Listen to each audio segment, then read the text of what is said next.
in the Andes Mountains between Chile and Argentina. Chile is a country that I've wanted to come to for all my life, and I'm finally here. Long flight from Istanbul all the way to Sao Paulo and then Santiago de Chile. Chile is one of those countries that it doesn't fit everybody because geographically it's quite far from pretty much anything. But if you want the perfect plan B, from chaos, from restrictions, from World War III, this is the place. Apart from obviously having earthquakes, because Chile, we were talking with our tour guide right now that they are used to earthquakes pretty much every day. There is a very small earthquake here. There's also volcanoes, there's tsunamis.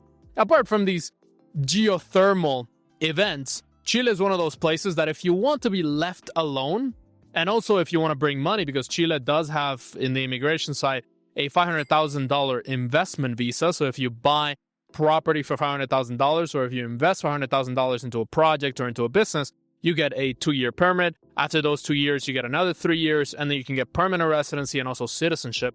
The Chilean passport is actually one of the best in the world. You can go pretty much anywhere except Australia. I think it's the only country that you need a visa to go to. You can go to the United States without a visa. You have Mercosur as a perfect plan B. So obviously Chile is one of those countries in the immigration investment world.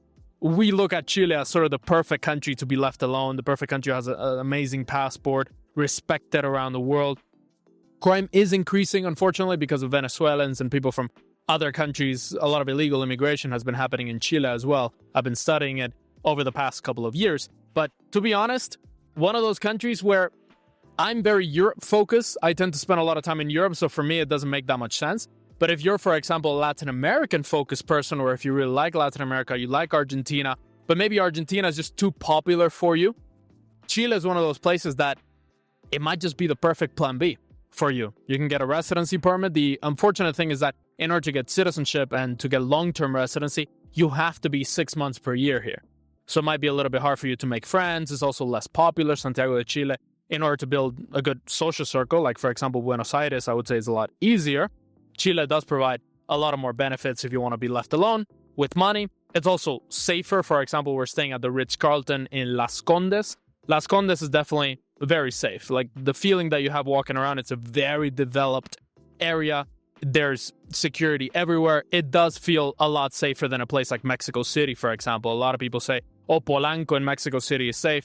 I would say Las Condes and Vitacura in Santiago is way safer, and the vibe overall is very high class and safe. Obviously, one of the amazing things about Chile is the nature. We are here in Embalse El Yeso, which is in the Andes Mountains. Obviously, you have a full range of mountains to explore. In the north, you have the Atacama Desert, which is beautiful for watching the galaxies. You can literally see stars and planets and galaxies in the universe. I mean, you can basically see the whole other parts of the universe. And in the south, close to Tierra del Fuego in Argentina, you have incredible mountains. Here you have incredible mountains close to the city as well. So if you're a nature person, and let's say you don't like Switzerland, you don't like Europe, you want to go somewhere a little bit farther away where they don't bother you that much, then this would be a perfect place. Obviously, it's not perfect. We have other things that we've been discussing with our tour guide here is that pollution can be quite strong in Santiago. So if you choose to live in the capital city, then pollution can be a problem, specifically in winter, as well as when you go up here. It's more, I wouldn't say underdeveloped, I would say more real. You do have to be careful with the roads coming up here. You have to be careful with the snow, avalanches. You have to be careful with earthquakes as well. So it's a more rural, more gritty feeling to nature, but honestly, it's beautiful. And talking about taxes, obviously, if you decide to relocate to Chile, as I said, they have an investment visa. So actually, if you have money coming here, it's very simple. Either you get a retirement visa, you do the investment visa. What about taxes? There is a 3-year tax exemption on all foreign earned income. So it's similar to the Paraguay model, where if you make money from the country, from Chile, you need to pay taxes. But if you make money from outside of Chile and you can prove that your money comes from Singapore, Dubai, anywhere else in the world, then you wouldn't pay taxes for 3 years. Those 3 years can then be extended to 6 years, so you can actually even get Chilean citizenship. It is not that easy to get Chilean citizenship. They do want you to be truly integrated to Chile, and it's not like other countries where you can pay somebody to kind of get out of the country without actually leaving. this is not a corrupt country. This is a pretty well-developed country. So you actually have to commit to here.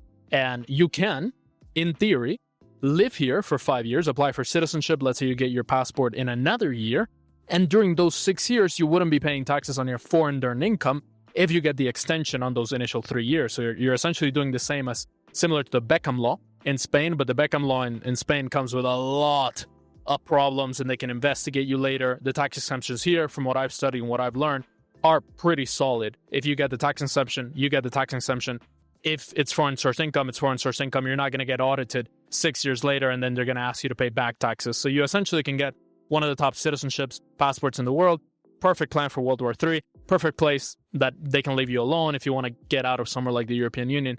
This is an amazing place. Now, you obviously really need to commit and like the country, because to go anywhere, really, it's a 10-hour flight, right? If you want to go to the Caribbean, if you want to go to Europe, it's 14, 15-hour flight. So you truly have to commit to the country, but it's a huge country. There's a lot to do. There's obviously, you can go to Argentina, you can go to Paraguay, Uruguay, countries nearby. So far, I absolutely love it. In terms of our experience actually interacting with Chilean people and also Chilean food, because a lot of people say that Chilean food is terrible compared to other countries. So far, it's amazing. Empanadas, meat. Obviously, you gotta eat meat when it comes to South America. That is the staple down here. Absolutely amazing. The breakfast this morning was amazing. Chilean people in general, very hospitable, very friendly.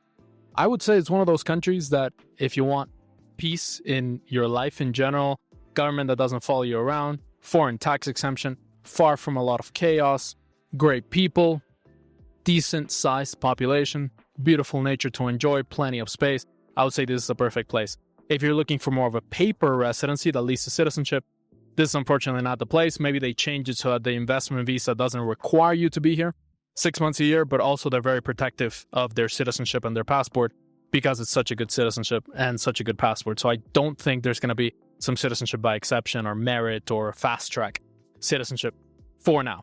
Perfect place if you actually want to commit to this place, and if you want to come for a visit, obviously, highly recommend it. If you plan to come here, if you're coming from Europe, you can take a straight flight from either Paris or Madrid, or you can do what we did, which is come from Istanbul, amazing business class in an Airbus with Turkish Airlines.